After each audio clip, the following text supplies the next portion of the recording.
Exercise 1.1 solve చేస్తున్నాం. Exercise 1.1లో first question ఏంటి? Use Euclid's algorithm to find the HCF of 900 and 270. Okay ఏమంటున్నాడు? Euclid's algorithm వాడి HCF కనుక్కోవాలి అంటున్నాడు. సో ఫస్ట్ మీకు హెచ్సిఎఫ్ అంటే ఏంటో తెలియాలి. హెచ్సిఎఫ్ అంటే ఏంటి? Highest common factor. ఓకేనా? హైయెస్ట్ కామన్ ఫ్యాక్టర్ని హెచ్సిఎఫ్ అని షార్ట్కట్లో మనం అంటాము. ఇది మనకు తెలిసింది. కానీ ఫ్యాక్టర్ అంటే ఏంటి? ఇప్పుడు ఏవైనా 2 నెంబర్స్ అనుకోండి. ఫర్ సపోజ్ హెచ్సిఎఫ్ కనుక్కోవాలంటే మినిమం మనకి ఏవైనా 2 నెంబర్స్ కావాలి ఖచ్చితంగా. ఓకేనా? నేను ఇక్కడ 12, 15ని 2 నెంబర్స్ తీసుకుంటున్నాను. ఇప్పుడు హైయెస్ట్ కామన్ ఫ్యాక్టర్ కనుక్కోవడానికి బేసిక్గా మీకు చెప్తాను అసలు ఫ్యాక్టర్స్ అంటే ఏంటి అని. ఏ టేబుల్లో అయితే 12 పోతుందో, ఇప్పుడు 1 టేబుల్లో 12 పోతుంది, అవునా? 2 టేబుల్లో 12 పోతుంది, 3 టేబుల్లో 12 పోతుంది, 4 టేబుల్లో 12 పోతుంది, 6 టేబుల్లో 12 పోతుంది అండ్ 12 టేబుల్లో 12 పోతుంది. ఓకేనా? అలాగే 15 కూడా ఏ టేబుల్లో పోతుందో చూద్దాం. 1 టేబుల్లో 15 పోతుంది, 2 టేబుల్లో పోతుందా? పోదు. అండ్ 3 టేబుల్లో 15 పోతుంది, 3 5 15 కాబట్టి. అలాగే 5 టేబుల్లో 15 పోతుంది అండ్ మళ్ళీ 15 టేబుల్లో 15 పోతుంది. ఇవన్నీ ఏంటివి? ఇవన్నీ ఫ్యాక్టర్స్ ఆఫ్ 12 అన్నమాట. అలాగే ఇవన్నీ ఏంటివి? ఫ్యాక్టర్స్ ఆఫ్ 15 అన్నమాట. ఓకేనా? ఏదైనా నెంబర్కి ఆ నెంబర్ ఏ టేబుల్స్లో పోతుందో వాటి లిస్ట్ని ఫ్యాక్టర్స్ అంటారు. మనకు కావాల్సింది ఏంటి? ఈ ఫ్యాక్టర్స్లో కామన్గా ఉన్న ఫ్యాక్టర్ కావాలి. అంటే ఈ 12కి 15కి కామన్గా ఉన్న ఫ్యాక్టర్ ఏంటి? కామన్గా 2 ఫ్యాక్టర్స్ ఉన్నాయి. ఒకటి 1, ఇది కామన్ ఉంది రెండిట్లలో, అండ్ 3, ఈ 2 కామన్గా ఉన్నాయి అన్నమాట. కానీ మనకు ఈ 2 కామన్ ఫ్యాక్టర్స్లో ఏం కావాలి? హైయెస్ట్ కామన్ ఫ్యాక్టర్ కావాలి. 1లో 3లో ఏది హైయెస్ట్? 3. సో హెచ్సిఎఫ్ ఆఫ్ 12 ఇంకా 15, ఈ రెండిటి హైయెస్ట్ కామన్ ఫ్యాక్టర్ ఏంటి? 3. ఇలా మనం హైయెస్ట్ కామన్ ఫ్యాక్టర్ కనుక్కుంటాం. కానీ ఇక్కడ మీరు ఇచ్చిన నెంబర్స్ చూడండి, 900 అండ్ 270. ఫర్ సపోజ్ ఇప్పుడు 900 ఫ్యాక్టర్స్ అన్నీ రాయాలంటే ఎంత పెద్ద లిస్ట్ అవుతుంది. అలాగే 270 ఫ్యాక్టర్స్ రాయాలన్నా కూడా పెద్ద లిస్ట్ అవుతుంది. సో ఇలా ఈ మెథడ్లో మనం హెచ్సిఎఫ్ ప్రతి నెంబర్కి కనుక్కోవడం అనేది చాలా డిఫికల్ట్. అందుకని యూక్లిడ్స్ ఆల్గోరిథం వాడతాం. ఓకేనా? సో యూక్లిడ్స్ ఆల్గోరిథం వాడాలంటే అసలు యూక్లిడ్స్ ఆల్గోరిథం ఏంటో మనం తెలుసుకుందాం. నేను ఇది ఎరేజ్ చేస్తాను, సో నోట్ చేసుకోండి. ఇప్పుడు మనం యూక్లిడ్స్ ఆల్గోరిథం గురించి తెలుసుకుందాం. యూక్లిడ్స్ ఆల్గోరిథంకి ఏ, బి అని ఎనీ 2 నెంబర్స్ కావాలి మినిమం. ఓకేనా?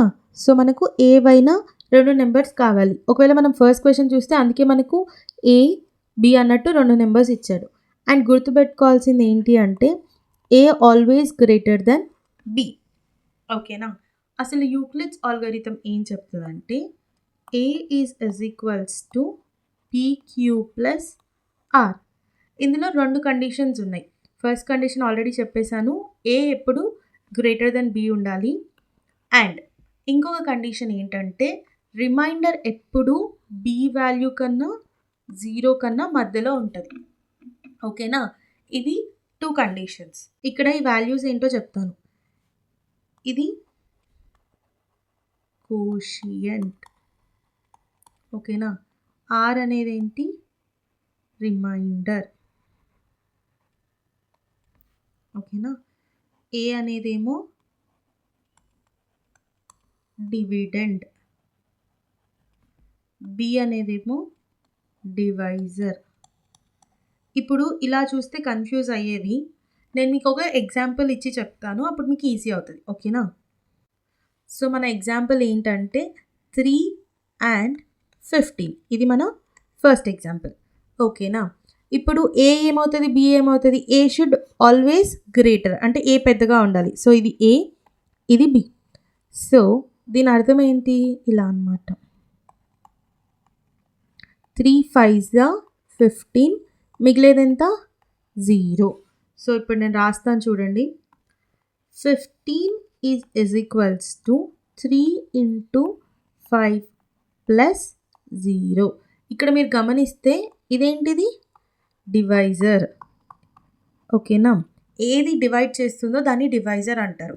దేన్ని డివైడ్ చేస్తుందో దాన్ని డివిడెండ్ అంటారు. అంటే ఇక్కడ 15 డివిడెండ్ అండ్ అలాగే 5 ఏంటి? కోషియంట్. ఓకేనా? 0 ఏంటి?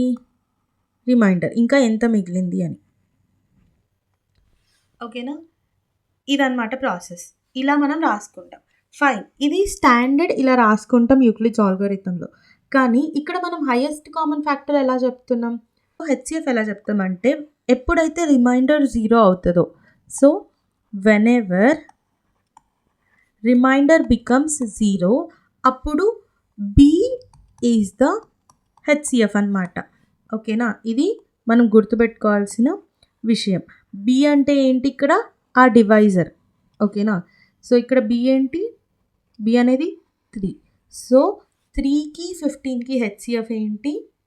3 అని అర్థం. ఓకేనా? ఇది మీకు అర్థమైందా? ఇలా హెచ్సిఎఫ్ కనుక్కోవాలి. ఇంకో ఎగ్జాంపుల్ కూడా చెప్తాను సో దట్ ఇంకా క్లారిటీ వస్తుంది మీకు. ఇదంటే డైరెక్ట్గా మనకి 1 టైంలోనే 0 వచ్చేసింది కదా, కానీ కొన్ని నెంబర్స్ అట్లా 1 టైంలో 0 రావు. అలాంటి కేసెస్లో ఎలా చేయాలో సెకండ్ ఎగ్జాంపుల్ చెప్తాను. ఓకేనా? మళ్ళీ పాజ్ చేసుకొని రాసుకోండి. నేను సెకండ్ ఎగ్జాంపుల్ చెప్పడానికి ఇదంతా అరేంజ్ చేస్తాను. ఓకే, మన సెకండ్ ఎగ్జాంపుల్ వచ్చి 60 and 100. సో ఏ ఆబ్వియస్లీ పెద్దగా ఉండాలి కాబట్టి ఇది ఏ అండ్ ఇది బి. అంటే ఇట్ విల్ బి లైక్ 60 100, అంతే కదా. 60 1s 60, మిగిలిందంత 40. ఓకేనా? ఫస్ట్ స్టెప్ ఇది. సో ఇప్పుడు నేను ఇక్కడ ఏం చేస్తాను? 100 is equals to 60 into 1 plus remainder ఎంత? 40. ఇందాక నేను R0 వస్తే మన బి వాల్యూ హెచ్సిఎఫ్ అవుతుంది అన్నాను, కానీ ఇక్కడ R0 రాలేదు.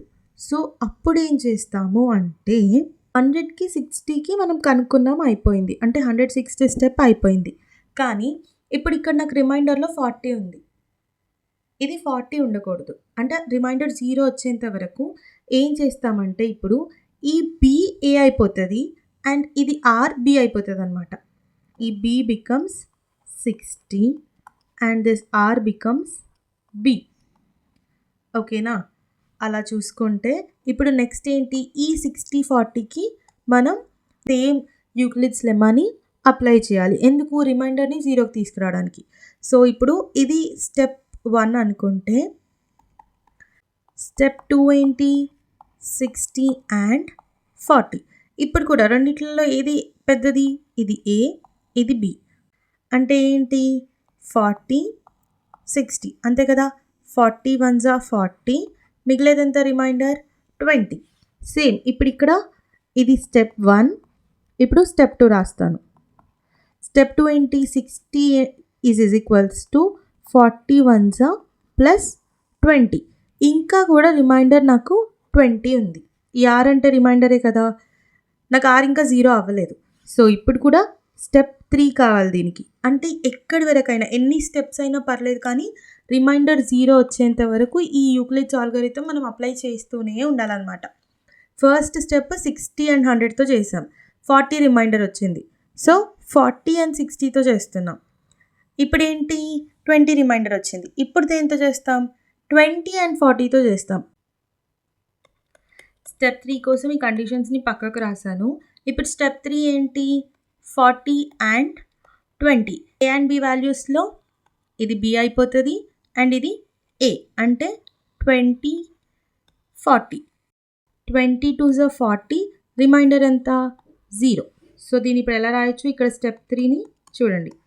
మనం చేసింది 40 కదా, 40 equals to 20 into 2 plus remainder 0. ఇక్కడ మీరు ఈ లాజిక్ చూడండి. వెనెవర్ ఆర్ ఈజ్ 0, సో ఎప్పుడైతే ఆర్ 0 అయిపోయింది అనుకో, బి వాల్యూ రిమైండర్ 0 ఉన్నప్పుడు బి వాల్యూ ఎంత ఉంది? 20. సో మన హెచ్సిఎఫ్ ఎంత 20, కానీ దేని హెచ్సిఎఫ్ 20 60 అండ్ 100కి ఓకేనా. హెచ్సిఎఫ్ ఆఫ్ 60 అండ్ 100కి ఎంత 20. కాకపోతే ఈ స్టెప్ 1 స్టెప్ 2 స్టెప్ 3 ఎందుకు అంటే రిమైండర్ని 0 చేయడానికి. ఇప్పుడు యూక్లిడ్స్ ఆల్గారిథం వాడి హెచ్సిఎఫ్ ఎలా కనుక్కుంటామో అర్థమైందా. 3 కండిషన్స్ ఉన్నాయి చూడండి. A always should be greater than B. Remainder అనేది ఎప్పుడు బీకి 0కి మధ్యలో ఉంటుంది వాల్యూ రిమైండర్ది. మనం ఇలా రాసుకుంటాం, ఏబి అనేవి ఎనీ 2 నెంబర్స్ అనమాట. A is equals to BQ plus R. ఎప్పుడైతే రిమైండర్ 0 అవుతుందో, రిమైండర్ 0 ఉన్నప్పుడు బి వాల్యూ ఏదైతే ఉంటుందో అది హెచ్సిఎఫ్ అవుతుంది. సో 60 అండ్ 100కి రిమైండర్ 0 ఎప్పుడైంది, బి వాల్యూ 20 ఉన్నప్పుడు. సో 60 అండ్ 100 యొక్క హెచ్సిఎఫ్ ఎంత 20. ఇది మీకు అర్థమైందని అనుకుంటున్నాను. నెక్స్ట్ మనం ఎక్సర్సైజ్ ప్రాబ్లమ్ సాల్వ్ చేయడం స్టార్ట్ చేద్దాం, ఓకేనా.